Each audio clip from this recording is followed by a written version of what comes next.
And you are an internet guru.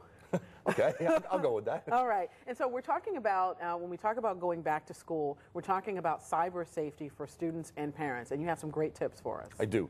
A lot of the schools now are going with the cyber world as part of their educational tool, and that's the way we're going. It's going to happen that way. But students and parents need to understand there's safeties that go along with it, like for iPod, or the tablets, and all these ways we connect. We can use technology in great ways, but we have to think about safety. One of the things the parents have to know is, who are the children communicating with? There are mobile apps that won't appear on their phone records. There's free apps that our children can use that have positives, but if the parents aren't monitoring who our kids are communicating with, that's when dangers can happen.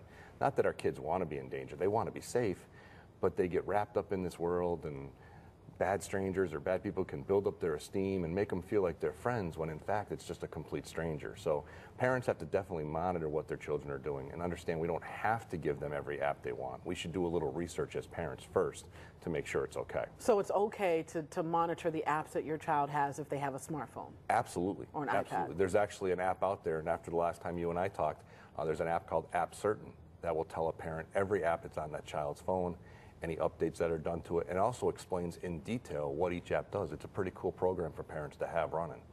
It's called App Certain. That's one of the ones that I recommend. It's a good one. App Certain. App Certain. And now what about students? I mean, because you said it, you know, you're on Facebook or Twitter or what have you, or, you know, different apps, like we talked about live PlayStation 3. Yep. How should they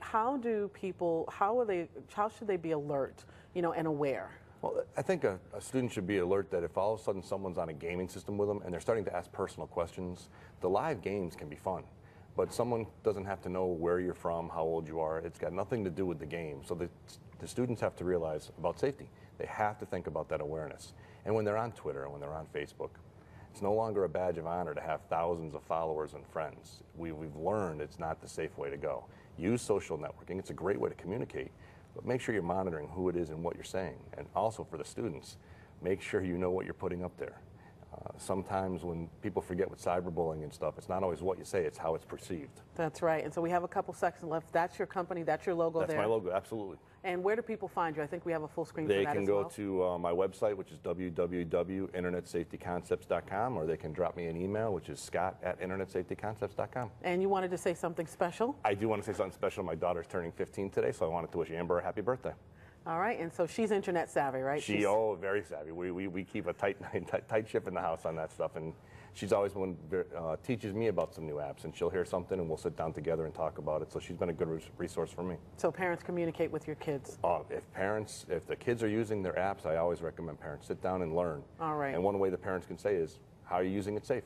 Let the kids teach them. No problem. We appreciate it. My pleasure. All right. Last